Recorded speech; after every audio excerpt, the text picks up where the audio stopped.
Isang benefit fashion show ang isinagawa noong nakaraang Sabado kung saan rumampa suot ang sports attire at casual attire ng mga kandidata sa inilunsad na kauna-unahang Miss Tourism World Philippines sa bansa noong nakaraang Sabado. Alamin natin ang detalye sa ulat ni Maan Primero. Inilunsad ang kauna-unahang Miss Tourism World Philippines pageant ngayong taon sa International Beauty and Wellness Expo. Sa isang fashion show for a cause, rumampa ang 50 kandidato para ipakita ang kanilang suot na sportswear at casual attire.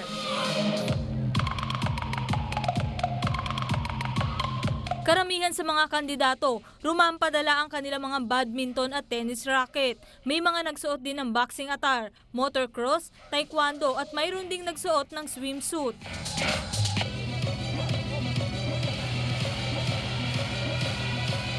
Layunin ng Miss Tourism World 2014 na mapasama sa Guinness Record bilang kauna-unahang international beauty pageant na may pinakamaraming bilang na participants. Sinasabi namin palagi na kami yung unang-unang national pageant na magagawa ng 5 records in 1 pageant. So ito yung abangan nyo na dadating sa record setter sa this coming September 23. So doon yung malalaman lahat. So 5 titles yung gagawin namin. Unang-una na dyan. So ito na yung una kong ibibigay. Ito yung most number of candidates in 1 pageant. So kumbaga 250 candidates ang talagang inaasahan namin na mabuo talaga namin with this pageant. Nais ng pageant na ito na tulungan ang mga kababaihang Pilipino, hindi lamang para manalo sa paligsahan, kundi upang matulungan na malaman ang kanilang karera na tatahakin. Bibigyan rin ng pagkakataon na magkaroon ng sariling negosyo ang lahat ng kandidata kapag natapos na ang nasabing pageant. So right after the pageant, doon kami magsisimula na tulungan sila paunti-unti na magkaroon ng learnings, paano kumita ng pera, paano ba mag-save ng money into maayos na pamamaraan. Kumbaga parang tuturuan namin sila na hindi sila mapunta sa maling lakad. Kumbaga ito yung right turn. Kumbaga kami yung siguro magiging isang dahilan para magdire-diretso na maging in the near future maging successful sila. Although may ibang candidates na hindi magiging successful sa pageant, but still lahat sila winner. Mula na sumali sa dito, winner na sila.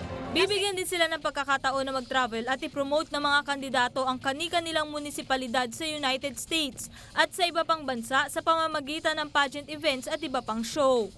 Ayon pa sa MTWP, manalo man o matalo ang mga kandidato, siguradong panalo na ang mga ito dahil sa susunod na taon, rarampa ang mga ito sa Estados Unidos suot ang kani-kanilang mga Filipiniana.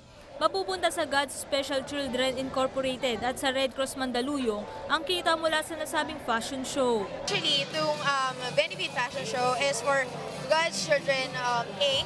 So, sila yung magbe-benefit ng fashion show na sa pagtutulungan ng Red Cross and also the X-Link event.